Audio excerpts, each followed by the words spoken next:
Hey there. For solo business owners, the AI noise can feel overwhelming, but what you're experiencing might not be the weight of technology, but the weight of change. But here's the good news. For AI solopreneurs in 2026, the real advantage isn't for those that have a lot of tech skills, but for those who value clarity over complexity. Stay tuned.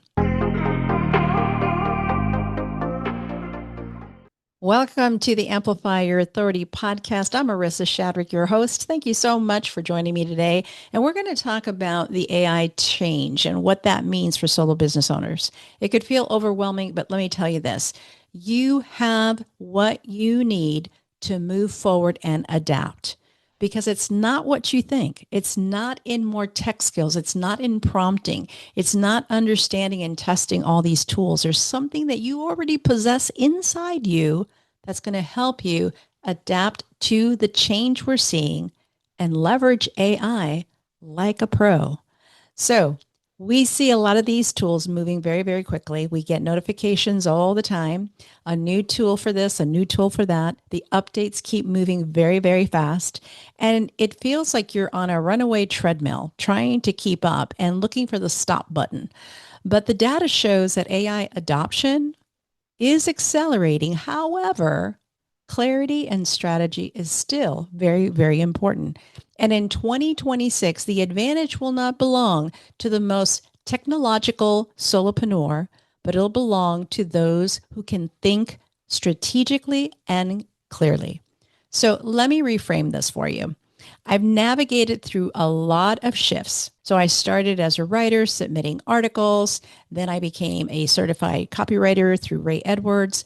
Then that led to coaching, and that led to being a strategy consultant using AI.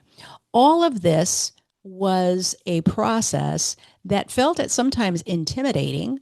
I wonder, do I have what it takes? But I remember to focus on the fundamentals, on the things I already knew that were a foundation and build upon it. That's what we need to do today. It really is about adapting, and AI is the new shift for all of us. It's not going away, and it's something that we, as solo business owners who wear many, many hats, can adapt without all of the overwhelm. We don't have to follow what everybody else is doing because most people are in larger teams. But you, as a solo business owner, you probably only have yourself, maybe one or two other people inside your business. But before we deep dive, I do have a free resource for you. If you are new to AI and you're trying something like ChatGPT or Claude or Gemini, I have a resource that will help you give AI a prompt. So, depending on what you're trying to do, this will make it so simple to understand this framework that I have for you. So, all you have to do is go to marissashatter.com/prompts. You'll be surprised at the outcome that you get. So, what's actually changing? Let me pull my notes. Okay, AI is not the disruption. We think it is, but it's not. It's change. It's pretty great when we initiate change, but when change is forced down our throat, it makes it really hard because we're already in the groove. We're in the process of doing things, and all of a sudden, this change comes and we have to rethink everything. But here's the good news, it could be better for you. So, when we see AI and its capabilities now, after what, 2, 3 years, we see now that it's getting better. We see now that it's very user friendly. We see now that these thinking models can actually work with us, interact with us in a way that we never imagined when it first came out. It's getting better and better. And the more you stick to one tool, the more it understands who you are. So we've seen disruption in the past. There was recession, then there was COVID. Consumer behavior, buyer behavior is always changing. That's why the word pivot comes up a lot. And the way people are delivering products and the type of products. People first said high ticket, then they said mastermind, then they said courses, then they said this and that. And it's always evolving because just life evolves, and it evolves when you have an online business. So it's not all AI's fault. Change will come no matter what we see, but at least this change is something that we can sink our teeth into and begin to use it for our advantage and begin to do things that we never dreamt possible. So before AI can scale anything, you should review your fundamentals. And what do I mean by fundamentals? Okay, think about how do you generate revenue? What is your process to generating revenue? Where are the bottlenecks in your weekly tasks that you do? Where are you spending disproportionate time? Where are you spending too much financially?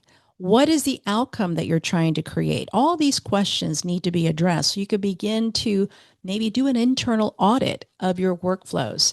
Some things maybe need to retire. Are the things that you did 2 years ago, a year ago, still effective for you today? If they are, is there a better way to do it using AI?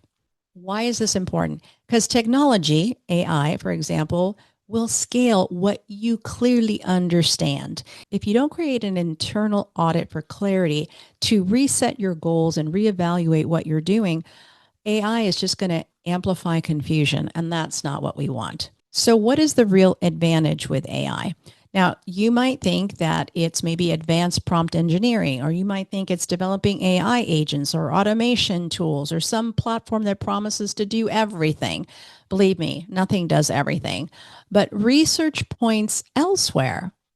World Economic Forum highlights that critical thinking, creativity, and emotional intelligence are a rising skill in an automated economy. Isn't that amazing that the skills that you possess are the things that are really going to help us use AI wisely? So we can't ignore those skills. We need to double down on those skills. Your advantage is strategic thinking, not technical complexity, and not trying to become a better prompter. You need to realize that you have what it takes and you need to use your creativity, your experience, your insights, everything, data, all the analytics that you have, and assess and begin to do an internal audit to see what it is that you need to do to move forward and how can AI support you. So let's break down some of these skills, and I'm breaking it down into 5 skills that actually matter in your business. The first one is clear communication. Now, communication has always been important, whether you have a team or it's just yourself or you're trying to communicate to your audience. Communication is huge, whether you're doing video, whether you're doing written articles, or if you're training or you're coaching. Communication is important, but now the bar has been raised even higher when it comes to AI tools. We need to communicate clearly to the tool that we're using so it understands. AI loves and needs clarity. It does. Otherwise, all the answers are going to be very vague. You need to articulate what it is you're trying to accomplish, and AI will help you with this. So, when you're using an AI tool, you need to master your messaging, your communication, not so much think about the prompts, because then you can get stuck trying to figure out how to create the perfect prompt. One of the things I love to do is just use the microphone on ChatGPT and just begin to rant. Just begin to talk to it, explain what I'm trying to do, my heart, my frustration, the things I see, the things that piss me off, the things that I want to change. And I explain who I'm trying to serve. And I explain, already giving it the knowledge of my business and who I am and my voice and all of those things. That's a given. You got to give it some knowledge so it understands you and your business. But I begin to do that so that it understands where I'm coming from, and it can begin to help me in the ideation of something that I'm trying to solve, and it can give me some suggestions, and I can ask it to ask me questions. And that way it really becomes a dialogue with AI so we can fine tune some of these things that we're trying to accomplish. Now, notice I'm not saying go get this tool. I'm not saying go ahead and use this prompt. I'm saying first think about what is important about your business. Is there something that's not working? Mention that. Do I need to retire this? Is there a better way to do what I'm doing?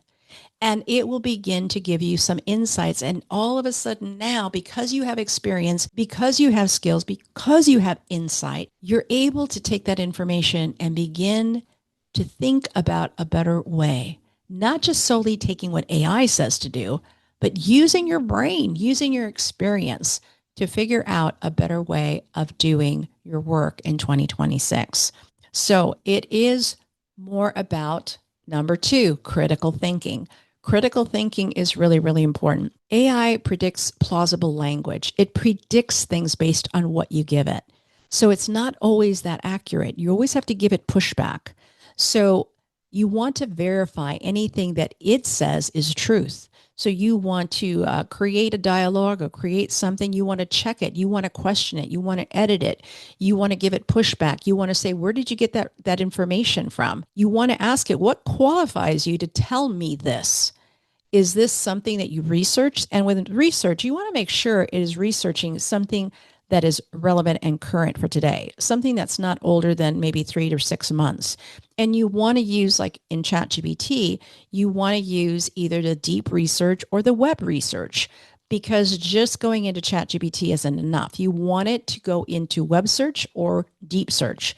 So you want to be able to figure out, where's this coming from? Where's this data coming from? So you can see, because maybe it came out of some article that came out, back in 2008.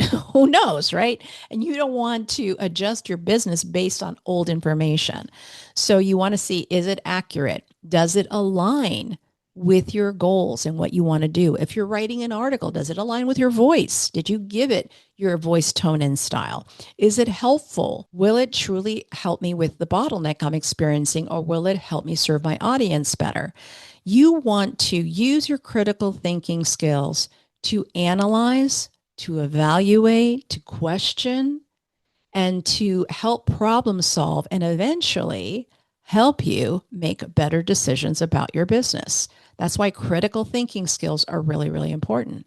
The third thing that really matters is workflow development. Now, here's what's happened, because AI has been kind of like a novelty. A lot of solopreneurs miss this, and it's so important. Most of them use AI during busy seasons or busy moments in their week to draft an email or to fix an article or to summarize a meeting. But the real leverage comes from building repeatable systems. For example, I created an app. Now, I didn't even know what vibe coding was. I am not a programmer, but I was able to use a tool, Lovable, and create an app because I wanted to track what I was doing day to day for an entire month. And it gave me charts. It gave me kind of a summary of where I was spending my time. That data helped me understand that there was a bottleneck. I was spending too much time in content creation. So then I was able to go with AI and figure out a better way, a better workflow, a better method of creating my weekly content. And I was very satisfied with it. Then I asked her, well, how do I do this in a practical way?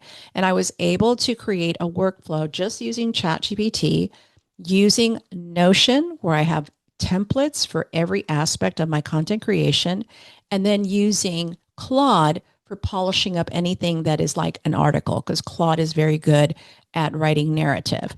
So with those three tools, and it really goes very rapidly, I'm able to go into ChatGPT with two projects, do research in one and content creation in the other, and call upon these templates that are in Notion by just giving it the title of the template. It creates what I need. And if I do need to go into YouTube, it'll do keyword search. Or if it's an article, I can take it into Claude and I can edit it. But all of this is a system. You just follow it, and it makes it so much easier to create it. And that only happened because I was able to track what I was doing with an app that I created. And I do not know how to program. I am not a programmer. And I didn't even know what vibe coding meant. It just means you just talk to it and tell it what you want, and it creates all this code for you. Isn't that crazy? So I was very happy with the outcome, and I'm using that now because I'm on YouTube now. And I was really resisting it because YouTube is very, it's not that it's complicated. It felt to me time consuming, but this helped me cut some of the time. And so when you do an internal audit and when you look strategically at what you need to retire, what you need to improve, in my case, improve the workflow of my content creation, then you will see the results. Then you will see that you have time for other things. Then you will see that you're not spending as much time in content creation and you can use it for other things, or end the day early if you want to. So it's not just tool usage anymore. It becomes an infrastructure, which is so much better. Okay, number 4 is the editorial judgment. You need to judge the output. You need to be the key person that decides whether this is good, bad, horrible start over again. Now, I used to edit copy when I was helping Ray Edwards with up and coming copywriters. I would help train them and I would help them with their copywriting lessons and I would review and critique their copy. When I looked at it, I didn't just correct it, I explained why something wasn't working and why we needed to maybe wordsmith it a little better. And so when you have output from AI, when you have a certain skill, you're able to see what others don't see. And so you're able to see why something doesn't work. Even though it looks polished, you're able to see that's not going to resonate with my audience, or that opening is not a hook, or that structure is way too long. You're able to see what others don't see because you know your audience so well. So you need to be that editor that judges the output and explains to AI why it's not working, why this is not a good idea, so it continues to learn. So the reason why this is important is because the content you put out there, you're really trying to build trust with people. That's all that marketing is. That's my simple definition of marketing. It's a process of building trust. And so the content you put out needs to be, for lack of a better word, authentic. And it's based on your communication, which we mentioned earlier. And you want to be very human to human when you communicate. That means you want to share lived experiences, you want to provide value, you want to share perspectives, you want to share maybe an experience or an insight, you want to use a little bit of storytelling. This is what makes it human. So being that editor will help you look at things and say, this sounds just like everything else that I've heard. I want to rewrite this. And then you train AI to help you with that. So before you publish, you're asking yourself, does this support my audience? Does this sound like me? So you have to wear that editor hat and begin to judge whether the content is ready for publish or not. So if not, you need to go back and refine it. Number 5 is strategic restraint. Now, this is something that I'm putting under skill, but it really is overcoming FOMO and not really leaning into all of the push marketing that appears on your inbox, really focusing on a few tools and doubling down on it and learning all its features because things are changing and there's going to be lots of tools coming out this year. Lots of things coming out that sounds fantastic. And I'll give you a suggestion on what to do for your business because I'm not opposed to a new tool. I just have seen too many people bombarded by so many things and they think, oh, if I don't get this, I might miss out. Or, oh, they have a deal and a discount on this. I better get this. Or, oh, this is lifetime access. I better buy this. And they're buying these things and talk about cognitive overload. It's a lot. That's why inside my AI lab for solopreneurs, I do a lot of the research for those people inside my membership. And I explain to them, why I choose certain tools and why these tools can do 90% of their work. And then I ask them, what are you working on? So that I can give them recommendations and reduce that cognitive overload. So you need to overcome the FOMO. This is least discussed above anything else because it's really a mindset challenge. You need to realize that you're going to integrate very slowly and you're going to improve what you're already doing. And you're going to maybe do an internal audit and you're going to add very slowly things that make sense for your business. So there's dozens of AI tools that do similar things. So you don't want a bunch of tools that overlap. So how do you choose? Okay, you don't start with thinking of like, what tools should I get? You should think of what outcomes do I want? So consider what you're presently doing. And if there's room for AI to help you with this, you can begin to do the research. You can use AI to do research. I just simply use ChatGPT, deep research. And I explain again, I use the microphone. I love using the microphone to explain what I'm trying to do. And a lot of times I get a comparison. I said, this is what I want to do. And I will simply talk to the microphone and I will say, okay, this is what I want to accomplish. I want it very user-friendly. I don't want to spend a lot of time. This is for this type of project. Let's just say it's YouTube. It's for YouTube.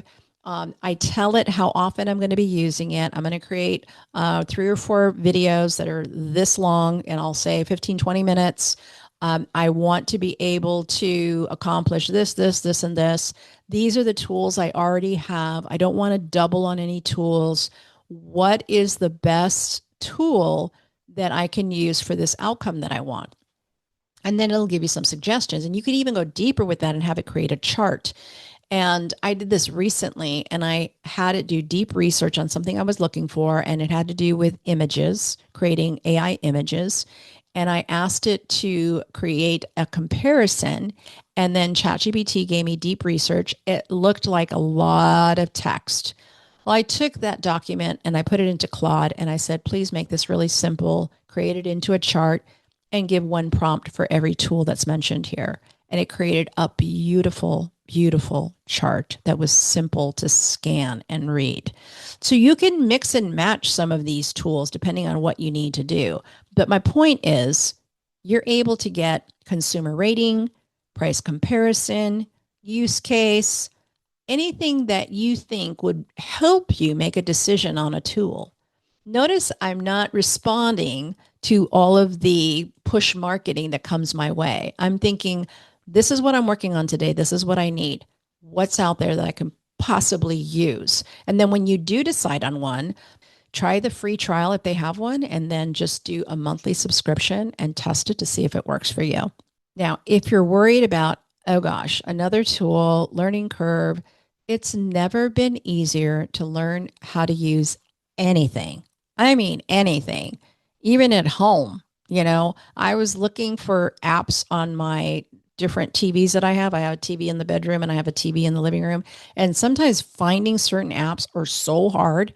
And I just took my phone, I took ChatGPT and I opened up the camera and I said, I need to find this app. Where the heck do I go to find it? And it looked at my TV and it gave me a walkthrough. I went upstairs, I did the same thing, it gave me a walkthrough because they're different TVs. And so I was able to find the apps much faster because it already pointed me in the right direction. Something's broken at home or you don't know how to do something, it can help you with that. So nowadays, you don't have to go to a forum. You don't have to fill out a ticket. You don't have to go to a chat bot. You can use AI to figure out how to do something step by step. My favorite tool is Perplexity. I use that. It helps me a lot with research because I can research all day long and I do a lot of research. And I love Perplexity. And so I use Perplexity for that. And for how-tos, it's great for that. But I also love comparing it with deep research with ChatGPT and sometimes combining it. So there you have it. So nowadays, when you're thinking about tools, don't worry. AI can even help you and teach you how to use it. And there's other tools that can teach you how to use tools as well. So let's bring it all back to a close here. You want to lead your AI transition with clarity. Clarity. Step 1, identify your bottleneck. And then if need be, track your time for a couple of weeks and see where that bottleneck is if you're not sure. Number 2, decide or determine the desired outcome that you want. So maybe you want to reduce content production time by 20%, or maybe you want to increase revenue by 20%, whatever that might be. Then number 3, map the workflow. What's the process you're going to use? Where do you start? Where do you end?